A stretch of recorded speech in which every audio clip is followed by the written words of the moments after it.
No way. Yep. Meanwhile, the government shutdown now entering day 15 after another failed vote in the Senate. They need 5 more, and Democrats making the Affordable Care Act subsidies a main sticking point in the standoff. Senior congressional correspondent Chad Pergram has more from Capitol Hill. Hey, Chad.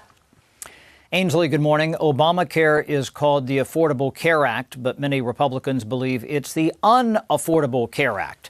The GOP says demands by the Democrats to subsidize the program underscores problems with Obamacare. Exactly, and that's the reason why they needed to add the additional subsidies in the first place. This was not because of the pandemic. This was because Obamacare is a failed product in the first place. And they used that as an excuse in order to add additional federal dollars in. Democrats say 22 million Americans will see health care premiums spike unless Congress coughs up the money to offset the cost of Obamacare. Democrats insist on the extra help before providing votes to reopen the government. Most Democrats defend Obamacare. Isn't that an indictment that there's a problem with it, the fact that it needs to be propped up in some form? No, the overwhelming majority of the American people, including in Republican-run states, support an extension of the Affordable Care Act tax credits.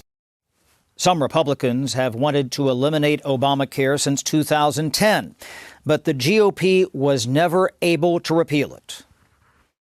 We worked on repealing and replacing Obamacare back in 2017. I still have PTSD from the experience. Obamacare failed the American people.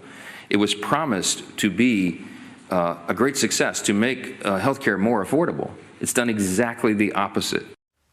Now, Johnson says Republicans will negotiate an Obamacare fix once the government is open, but some conservatives oppose providing any more money to Obamacare. Many Republicans built their careers fighting against Obamacare. Guys? So, Chad, a lot of folks are saying that part of the reason why the Democrats don't want to vote for anything because of that No King's March. Have you heard anything about that on the ground? They're afraid of what all those protesters coming to town? Yeah, I've asked about that, and Debbie Dingell was on Fox Business yesterday, the Democratic representative from Michigan. She denies that. She's in the Democratic leadership, says there's been no conversation as part of that. Chuck Schumer, the Democratic leader in the Senate, has denied that. There might not be a direct correlation. In fact, Chris Murphy, the Democratic senator from Connecticut, he said that this was an excuse being concocted, his word, by the Republicans to say, oh, they'll come up with something else. The reason, quote, Democrats are keeping the government shut. But you're right. There is a big No Kings rally this coming weekend here in Washington. Most of the action will be in the streets of Washington, D.C. and down by the Lincoln Memorial. However, I suspect there will be some people come to Capitol Hill. We're not expecting Congress to be in session again this weekend.